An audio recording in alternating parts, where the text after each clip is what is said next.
We're building up godly men for a better tomorrow. This is On the Edge with Ken Harrison, where we inspire men of integrity to put faith into action together. And now, here's today's show.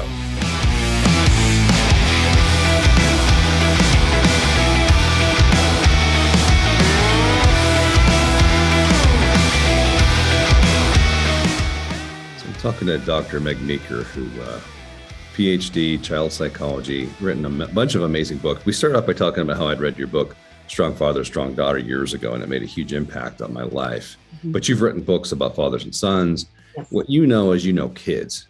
And so therefore, through the kids' eyes, seeing massive abuse, neglect, stupid decisions, you've been able to then write some great books and give some great lectures about how parents should, how they can do better. Let me give you a little social thing on my own, and then I want to ask a follow-up question because I want to dig down a little bit more. But number one, I would say, I've been saying for years now, how are teenage kids supposed to rebel?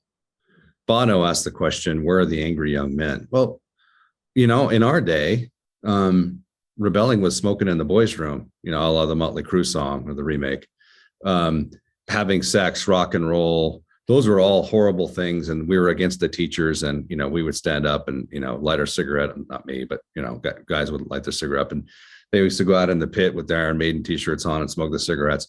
How are you supposed to rebel nowadays when everything is just wonderful? You're as a kid, you sort of need to rebel against authority. But when authority is more and more pushing you towards perversion, it's like, hey, the best rebellion you could have is to be a Christian, Yeah. Secondly, the guilt and shame of our culture today that's coming down from these different places. If you are a white person, especially a white boy, you are automatically so guilted. And many of these teachers, again, I hear from my daughter telling me about, being a school teacher, are shaming these kids so much. There are a lot of kids who want to be accepted. They don't want to be guilty. And if you're guilty because you're a white male, the best way to not be guilty is to be gay or transgender, because then nobody can attack you anymore. Right. So we have to, as parents, realize that sometimes our sons or our daughters are coming to us either because they're trying to rebel and it's harder to find a way to rebel anymore, or they're tired of being condemned for who they are as people. And what we need to do is tell them it's okay to be who you are. Mm-hmm. So the question I want to ask you, though, is you've done a great job of talking about don't overreact, and let's have patience, and time will probably heal most of these, as we've seen through science. Mm-hmm. They're always pushing us, the socialists, to accept the science until it doesn't agree with them, and then they don't want us to accept the science. Yeah. And the transgender, the science is not on their side at all. No. What about, though, the child that's 14, old enough to sort of be a pain in your rear end, who just says, I'm going to dress in boys' clothes, or I'm going to wear a dress? So you're on the one hand, you're talking about not transitioning, but your son's telling you, I'm going to put a dress on. I mean, how much do you put your foot down and say, you're not walking out of this house in a dress? I mean, where do you land with that? Well, it's easier for girls because they can dress like a boy, act like a boy, and they can get away with it. And, right. And they can say, well, you don't let a boy go to school in a dress. So you're period, no. Absolutely. You're a boy when you're 18 if you want to dress up like exactly. Exactly. But here's the thing. This is our home, and these are our rules. And I know you don't like them, but that's just the way it is. And I own your car, I own your cell phone, I own your clothes, I own everything. Now, you don't have to get to that point, but I think that parents, particularly fathers, are afraid to step up and say what's right. I also tell them this: I believe a father should be in charge of a teenage girl's wardrobe. Now, Amen. Mothers hate that, because this is typically what happens. Girl comes down, she's 16, she's going up to school, she's barely covered up, this very, very short skirt. Dad says, you're not going to school looking like that. And mom runs in and says, you just don't understand. This is what girls do. She needs to fit in. And so dad backs away. The problem is the dad does understand. Exactly. And he doesn't want his daughter being perceived like, a girl for sale. Sorry. And I think that this is where men have sort of, I often say husbands and fathers have been thrown into orbit around the home. Mom and the kids are in the middle and dad orbits and touches down periodically to offer, some advice or do this. But basically we sort of throw them out there. And that's a perfect example. So you don't let your boy go to school in a dress. As far as rebelling, my belief is a lot of kids are rebelling, but we say it's normal behavior. Okay. A lot of the trans stuff is rebelling. A lot of the acting out is rebelling, but the problem is their rebellion's accepted, and that makes them crazier. Right. There's no sense that what I'm doing is wrong. Okay. In order to rebel, you have to go against what you think is wrong. But if there's no wrong, you can go off and do that wrong. But what happens? In your heart, it's wrong. And so you turn that anger against yourself, and that's where depression comes in. That's why suicides are up, because there's no right and wrong. And every child gets angry at themselves because they do all this stuff and nobody says anything, and they feel like an idiot. And then there's shame on top of that because they feel shame, even though no one says you're ashamed. I mean, I'm talking about, really bad behavior. Boys who are sleeping around with 15 girls. Okay. In my day, that was a shameful thing to do. You just didn't do it. But today it's so accepted, but boys still feel the shame. Yes. I'm sorry, they just do, because that's how they're wired. But nobody says you should feel ashamed. So they internalize it. And then it all explodes. And that is where depression and suicide comes in. So I really do think a lot of kids are rebelling right under our nose, and we're passing it off as normal teen behavior. It's not. It's not normal teen behavior, because kids know better than adults many times what's right behavior and what's wrong behavior. And when dad goes, all right, okay, you can transition at 10 if you want to, why not? That kid hurts so much inside because dad didn't say, wait a minute, I don't know about this. Let's get to the sort of nexus of what you talk about, because you unabashedly talk about dads being strong. I mean, you say things that are surprising for a woman and for a PhD. You're not screwing around. You want dads to be strong, and I think the message you have for fathers is so incredibly important. It's time for dads to stop apologizing. That culture of the world. Jesus said, "If you're doing it right, the world will hate you." Mm-hmm. Yeah. Ken's translation: "If the world doesn't hate you, then you're doing it wrong." Yeah. So the idea that, well, gosh, the world says I shouldn't be a strong dad. What should you be? And so we don't apologize for who we are. And it could cause marriage problems. It could cause problems with your kids. If you suddenly change, you need to do it with grace and communication with your wife. If you're suddenly going to start being a strong dad, don't suddenly run in like a bull in a china shop, but just explain to your wife, and sometimes even apologizing to your child. I'm a fan of fathers apologizing to their kids from a position of strength and then humility. I've made this mistake and I'm very sorry. Daughter who's 14, I haven't really been how I should, and I'm really going to start to change. And I want to work with you on this, but I'm sorry if suddenly you feel like you're taken aback, but let's communicate about this. Don't just come rushing in. But dads, I used to tell my daughter, look, boys don't want to be your friend. And you see these beer commercials, and it's 6 guys and a woman mountain climbing. Okay. That's not real. That's fantasy world, because they're trying to sell beer. And I know that, gosh, women get angry when they hear this because they want to think that men want to be their friends. Men want sex, and it's a horrible, terrible thing to say. But if a guy is really wanting to be around a girl all the time, it's either from a good reason of he wants to date her and marry her and he's a gentleman and all this kind of stuff, or more often it's for a bad reason, he wants to have sex with her. But guys just don't want to hang out with a girl and be pals with a girl just to be pals, and it's completely platonic. It just doesn't happen.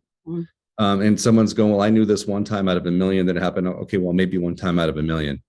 But I used to tell my daughter that if you have a guy who's showing interest in you, I don't care how much he seems like he's your pal, there's something else going on there. And if you know that going in, then you know how to deal with it. It's okay to be friends with the guy, but you need to understand what's happening. When a guy is giving you attention because your skirt is 3 inches below your crotch or your boobs are hanging out, he's not really giving you attention. He sees you as an object. He doesn't see you as a human. He doesn't see you as a person with dreams and a mom and a dad and someone who really wants to make something of yourself. He sees you as a pair of breasts. And so that attention you're getting is not any kind of attention that you want. And if your friends want to get that kind of attention, that's their choice. But in our house, that doesn't get to be your choice until you're 18. And the last thing I'll say on that, because people want to hear you talking about me, but is on the privacy thing that you brought up. For my boys, I told them both when it came to pornography, your phones, your computers are not yours, they're mine.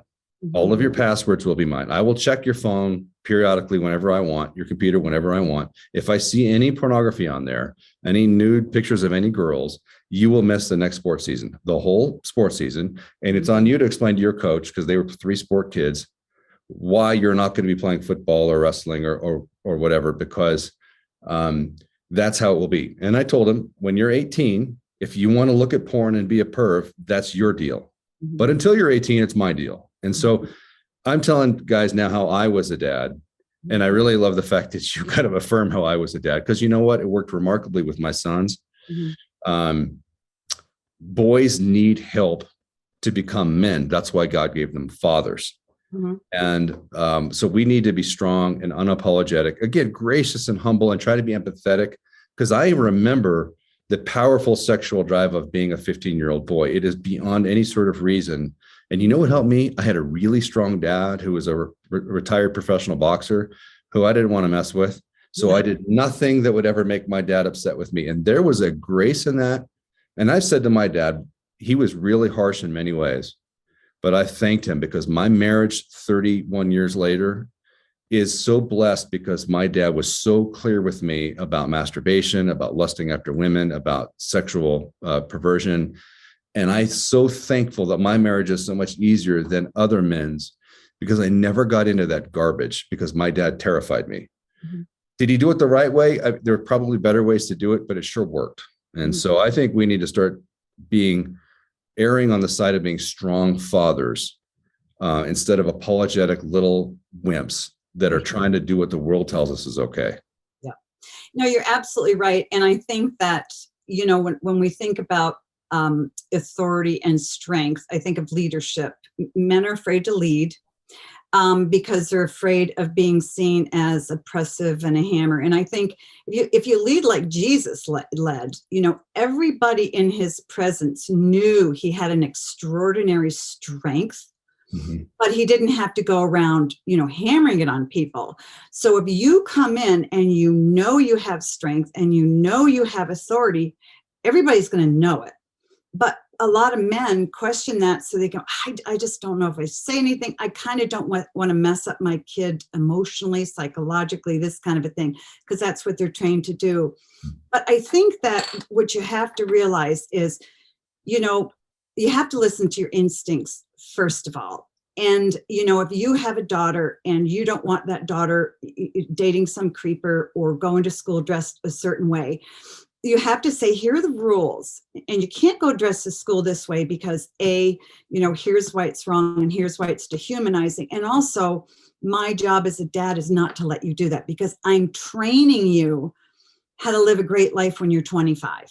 That's my job. It's like keeping you off of Burger King every day so that when you're 25, you're not living on fast food. It's the same thing. My son and I had a knockdown drag out over video games when he was in high school. And I said, it's my house, no videos. And my husband supported me. I mean, we were both on this.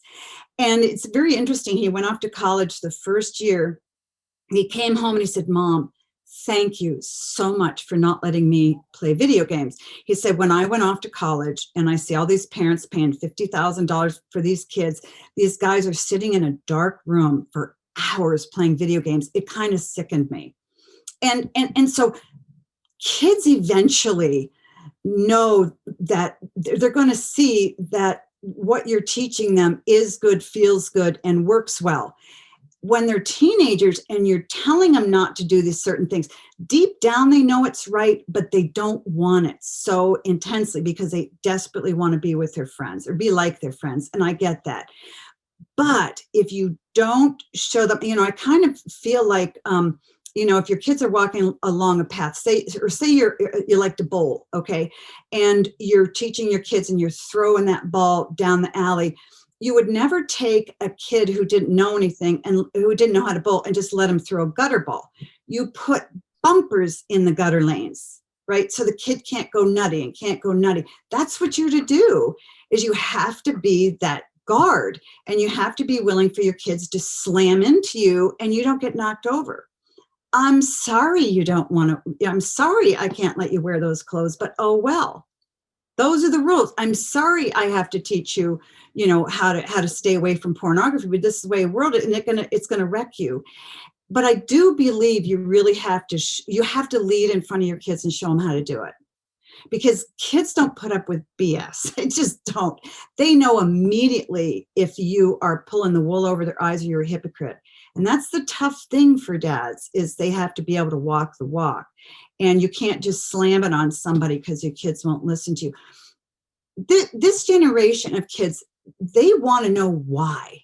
Yeah. It's like with their faith. They want to know why they should believe in Christ, why they should believe in God. What they want, the whys. And so if you tell them the whys and then you show them the best way to go, their instincts are going to tell them to go there.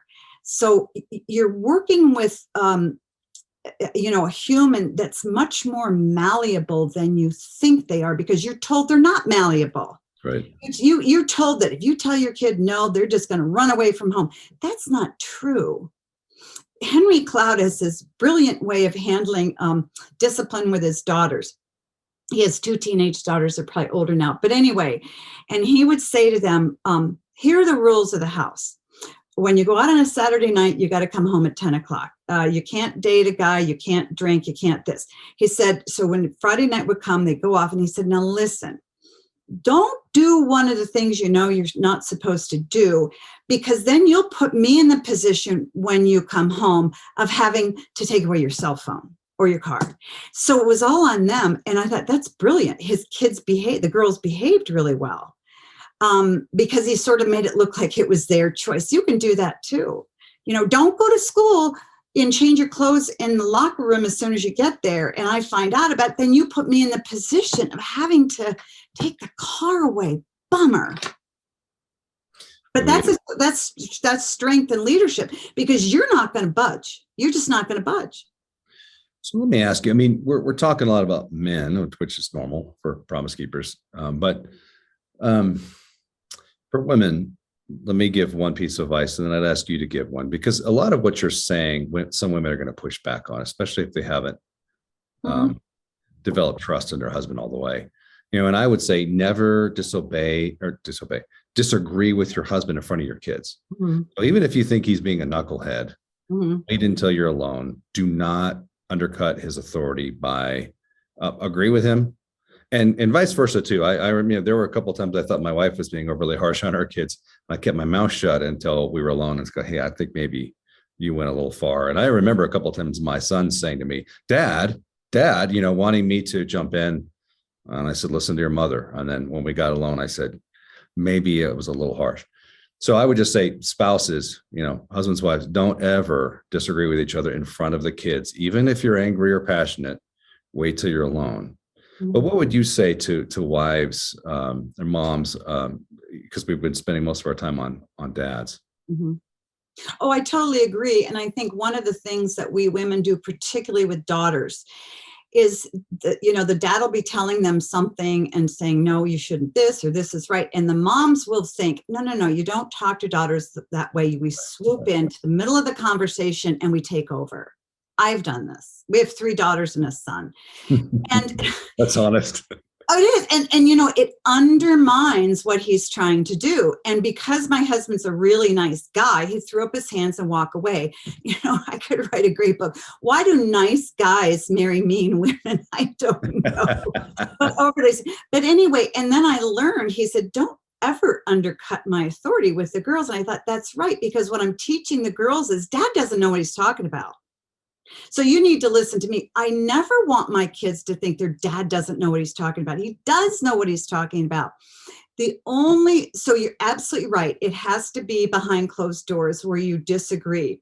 The only time I think that wouldn't be wise is if there's physical abuse going on. Sure. If you see your husband whapping on one of your kids, because if a child's being abused and the other, the wife or the husband doesn't step in and stop it, that kid ends up not trusting either one of them. But in general, you're absolutely right. There has to be solidarity.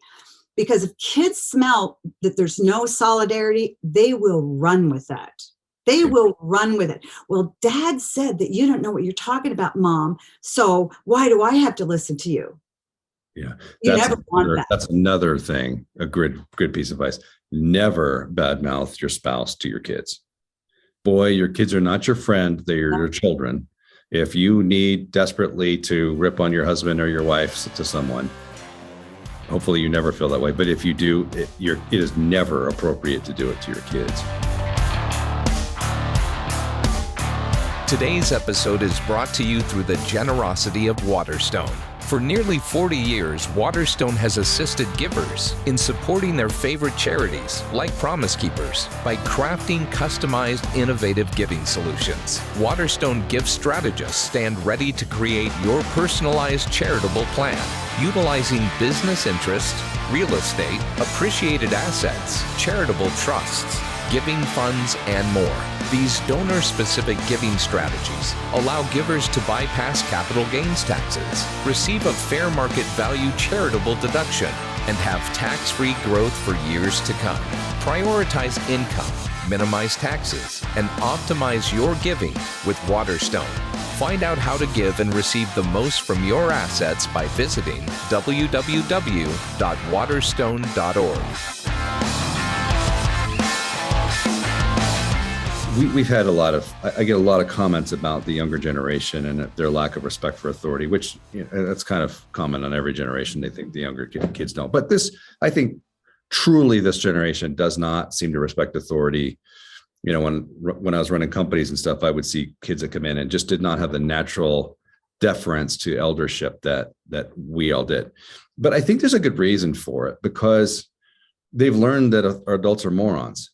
And what I say that by how much have we all complained now? We've seen everyone gets a participation trophy. There's no winners and losers. Well, every boy knows there's a winner and loser. Mm-hmm. You play a soccer game and adults say, we're not going to keep score. It's not. Well, okay. Every boy on that soccer field is keeping score. It was 12-8. Mm-hmm. And I scored 2 goals and Johnny scored 3 and Doug scored 1. So I'm better than Doug, but not as good as Johnny. I mean, every boy knows that because that's how they're wired.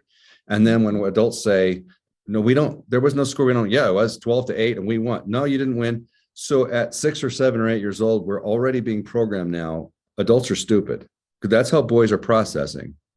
And it continues on. And I think there's something inside a lot of these kids that is getting to the idea of telling me that I can be whatever gender I want. No, I have a penis. Mm-hmm. I'm a boy. Mm-hmm. So by the time they are getting now to their 20s, I do think that there's a big part of our youth that's like, adults are dumb. And so I do think we've kind of earned, as a culture, we've earned the lack of respect that we're seeing from kids. And that therefore we as parents need to be strong for their sake, because nobody else is. Right. Well, and I think that all happened as we saw that sort of the moral plumb line just disappear. There was no right and wrong, and it was all relative and that kind of a thing. And what we did is we taught our kids there really is no moral plumb line, because I'm going to agree with whatever. I don't really stand for anything because I don't want to make you upset. And kids know that's not right. Kids know there's a right and the wrong, but their parents aren't spelling it out for them. And they see their parents as incredibly weak. And kids can't deal with that, because they're looking to their parents for guidance. But when parents say, well, it's really up to you to choose. We see with 5-year-olds, it's really up to you to choose whether you want this to eat or this to eat or this to eat. My kids didn't get a choice. I mean, this is what I'm serving. But kids don't see their parents stand for anything, and they see them as very superficial. They see their parents as very egotistical. And that's why, I was talking about pushing kids to be something they really don't want to be. And as I said, kids are smarter than that, and they're incredibly frustrated. And and they're angry and they want deeper answers. Even as Christian kids, they were told, don't do this and don't do this and don't do this. But they weren't told why. They weren't told why Jesus was who he is and how he was and why God the Father is the Father. We just sort of didn't have the time to do that, but we made sure they went to youth group and Sunday school. Well, kids wanted more. And so I think those things all kind of combined. We did set ourselves up for having kids that didn't respect us, because the whole entitlement, you're absolutely right. Kids will walk into these jobs, with no graduate degree or whatever, and they want $250,000 a year. And you think, what? And so, but I think you're right. And I never like kind of pointing the finger at parents and going, you did a bad job. I always want to do the encouraging thing. But I do think we have an issue and a problem. And we taught our kids that winning was everything. They were always going to win, and they didn't need to struggle. Struggle was just not in the American vernacular. They didn't fail. They didn't need to struggle. And this is why everybody has the ribbons. Because, failing is so bad. We just can't let you do that. I can say, as someone who has failed a lot, it's definitely worth it. And Charles Bronson. It's worth it.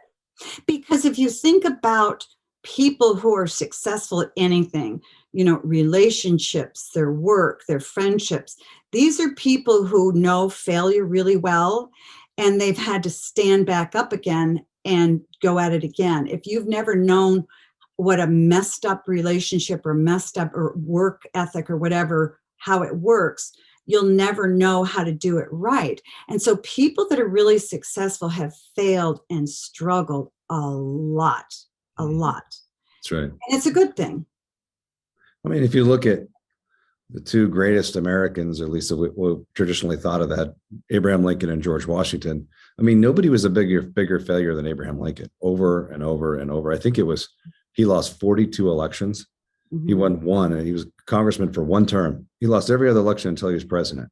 And then when he was president, he faced a horrific, civil war and stood strong because of all that failure. George Washington was a similar deal. I mean, he was very wealthy, probably the wealthiest man in the colonies. I've read like every book there is on George Washington, but that guy had failure after failure. And then when he faced horrid tragedy, I mean, the Revolutionary War, what he went through, the lack of money, troops quitting, deserting because they weren't getting paid. And he could have sailed off to his rich sugar plantations in Barbados at any time, and he never wavered. There's something about failing and standing strong, and that's biblical. Mm-hmm. And I think that, one of the deepest fears of a parent's life is that we'll fail as a parent. That's when we were talking a while ago about the 16-year-old girl and the dad was estranged or he'd messed up.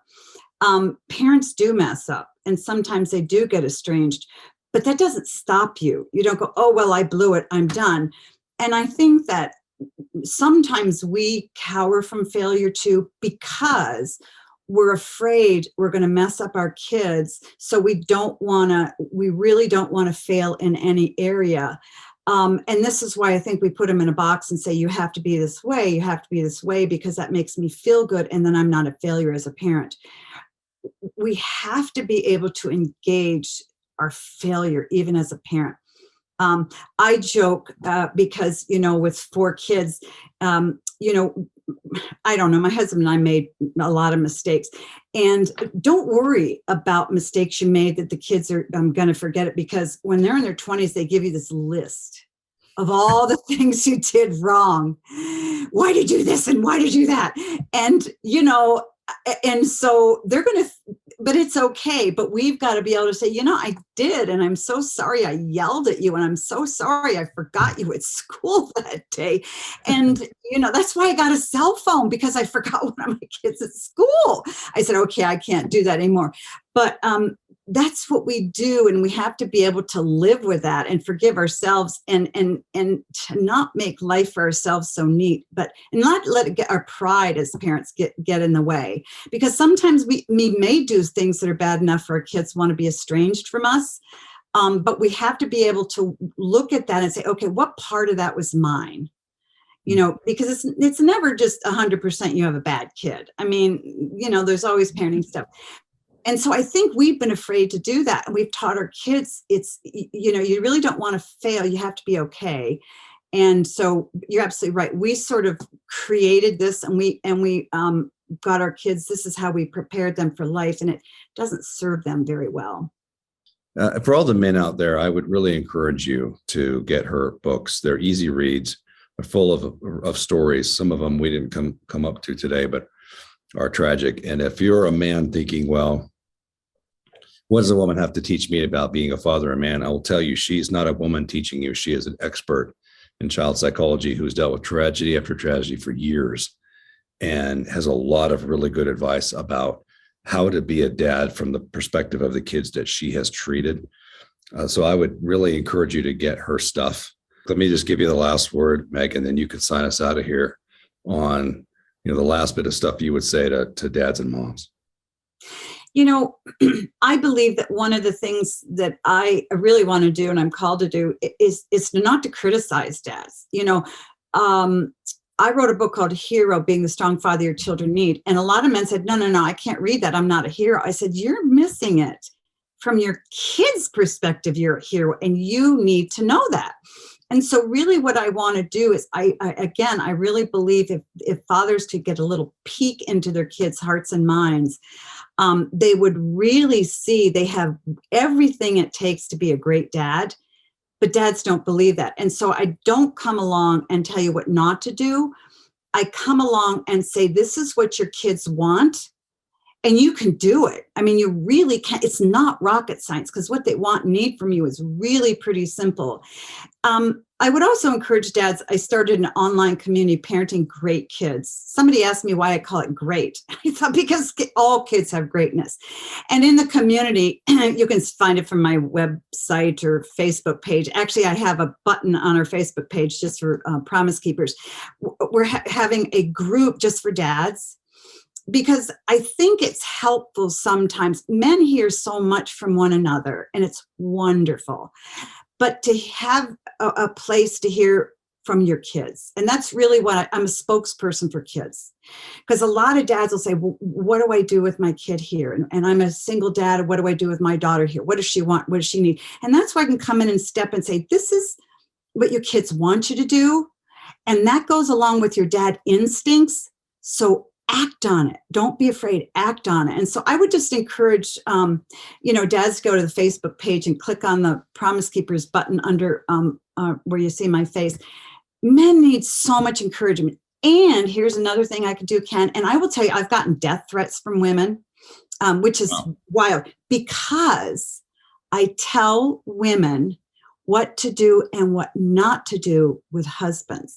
And that makes them mad. I can tell a woman, look, your husband needs to weigh in or be in charge of your daughter's wardrobe. They won't have anything about it. No way, no way, no way. You can't disagree with your husband in front of your kids because it undermines him. Oh, truly, death threats. Wow. Because women are trained so much to be independent and autonomous from their husbands and everybody. I don't know that men are trained that much. I mean, they're told they're stupid. Women are told they can be everything and they don't need anything. And we are an autonomous unit that can run our families. So when you come along and tell them they can't, they don't like it very much. And I just wanted to say one thing. You mentioned don't criticize your spouse to your kids. Please, if you're a divorced parent, if you're a woman listening or a dad, please, I beg you, don't criticize your ex, because you're sabotaging your child's relationship with your spouse. And if you're an angry mom who left her husband, you can divorce the guy, but your kid can't, and they don't want to be divorced. So you need to do everything you can to strengthen that relationship, even though you don't like your spouse. So for your kids' sake, please don't bash your ex in front of your kids. If you want to bash, go to a friend and dump on the friend about how horrible your wife is or ex.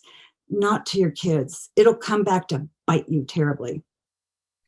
How many teenage kids have I seen who were raised by their mothers? The father was a creep. He deserved for her to take off, but she spent her whole life ripping on him. And now the teenage kid thinks, well, I'm going to go live with that guy. It really does backfire. It backfires, and it ends up hurting the person who's criticizing the spouse. It ends up hurting their relationship with their kid better, because kids get older and they see what's really going on. And they're like, Mom, are you kidding me? Dad is not that. And then they get mad at the mom, and they're going to be estranged. But it's just not fair to kids to pit them against the other parent just because you don't like them. Well, thank you. This was really, really awesome. I hope people got a lot out of it, and you can get way more from Dr. Meeker's books, as I did. I mean, they're phenomenal. Any website you want to give people to go to? Meekerparenting.com. And I really would encourage men to check out our private community, Parenting Great Kids, because I've done a lot, Ken. I've written books. I've spoken to thousands of people. What I really, really want to do, is to connect with parents, particularly dads, and say, you got this. You've really got it. And I don't care what you're thinking at this minute and what maybe you think you're a screw up as a dad. You've got enough. You've got enough to reconcile with your kids. So never give up. Like Winston Churchill, never, never, never, never, never give up. I don't know how many times he said the never, but it impressed me. So that's what I would say to dads right now.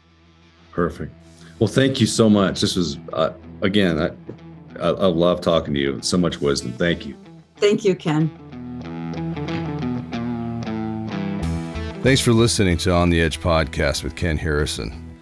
For a lot of you, this is our first time meeting, and I want to tell the men listening about an organization I'm the current chairman of, Promise Keepers. Promise Keepers is an organization founded by Coach Bill McCartney that's led men across the world to a saving relationship with Jesus Christ. Promise Keepers is calling men back to courageous and bold servant leadership. To learn more and get involved in the mission of Promise Keepers, visit promisekeepers.org. Follow on social media or download the Promise Keepers app on Apple Store or Google Play by searching Promise Keepers. Through the Promise Keepers app, you'll receive access to devotionals, Bible studies, and other great articles and video content, and a community to build friendships, lead your family, and become transformative leaders. See you next time for On the Edge with Ken Harrison.